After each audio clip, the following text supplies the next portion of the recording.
Rachel Zegler just lived through what many actors dread, sitting in a nearly deserted theater watching her own movie crash and burn, in real time. Not even Discount Tuesday could rescue Disney's latest live-action gamble. The much-hyped and much-criticized Snow White remake didn't just flop. It goes to the box office altogether. On March 25, 2025, Zegler, now 23, was spotted with a small group of loyal friends, including Isla Mason, Jorge Mason, Remy, and Maria Isabel Demison, sitting in what looked like a haunted theater. Thanks to Isla's Instagram stories, we got a front-row look at the cringe. As Zegler's name hit the screen, her friends cheered, but the moment felt more sad than celebratory. Whether the group rented out the place or simply walked into an empty screening remains a mystery, but the vibe was painfully awkward. They even leaned into the awkwardness, taking part in a viral trend by asking a Regal employee for 2 tickets please, only to get blankly asked, "For which movie?" Cue the camera panning to their Snow White popcorn bucket. Silence said it all. Many people and many entities involved. And we're going to follow. Just when you thought it couldn't get more awkward, Zegler was seen clutching a bouquet, presumably a sorry your movie tanked gift from friends. The box office wasn't handing out any flowers, just cold numbers. The Snow White remake barely scraped together $3.5 million in Thursday previews and stumbled into a $43 million opening weekend. For a film that cost over $250 million before marketing, it's not just a flop, it's a financial black hole.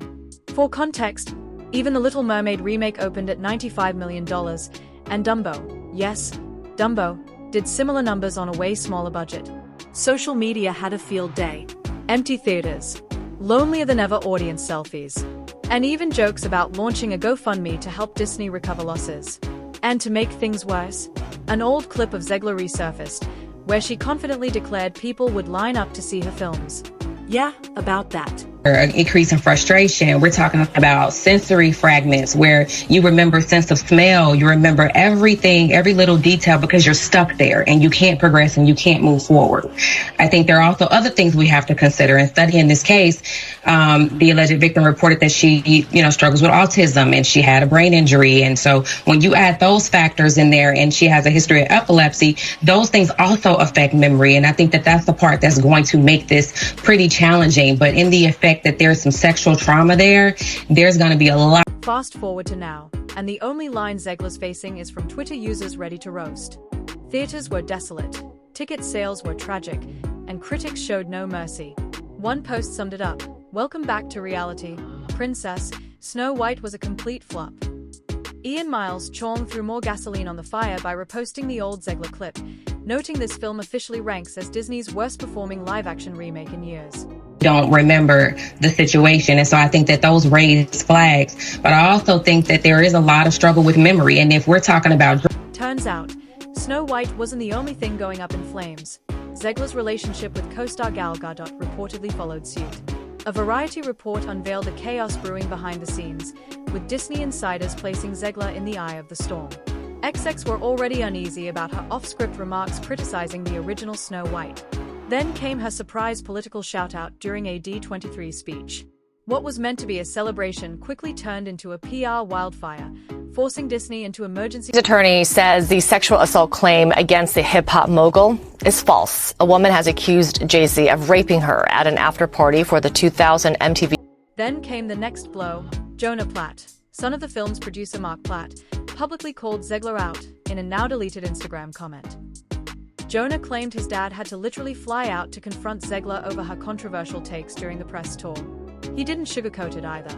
"This is called adult responsibility and accountability," he wrote. Even after Mark's visit, Zegler reportedly didn't back down.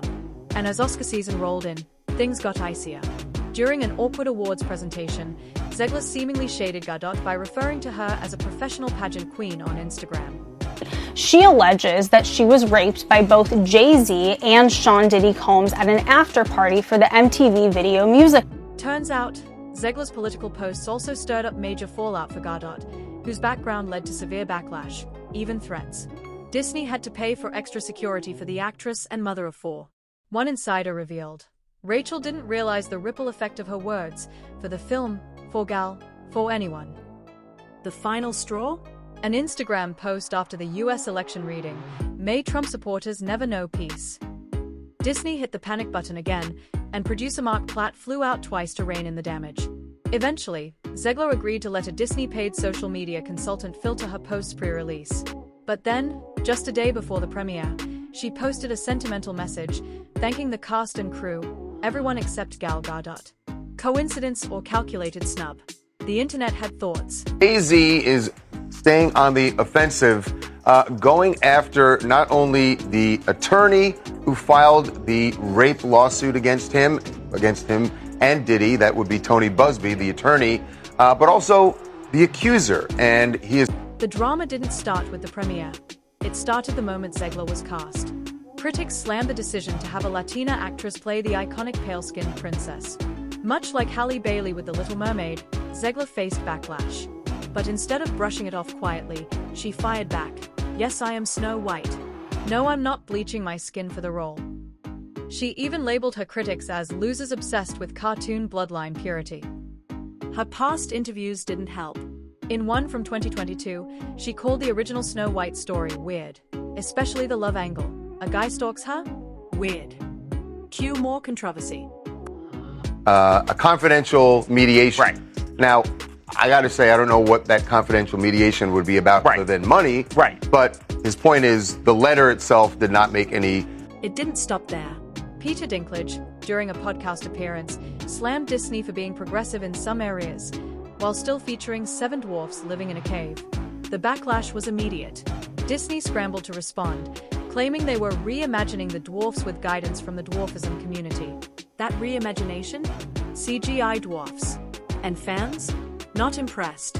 The hyper-realistic characters looked off, stiff, uncanny, a far cry from the charm of the animated originals. He knows in the backdrop, Sean Carter, that you promised the South that the next time the Super Bowl came through, it would be a Louis. With everything spiraling, Disney made a choice. Skip the glam.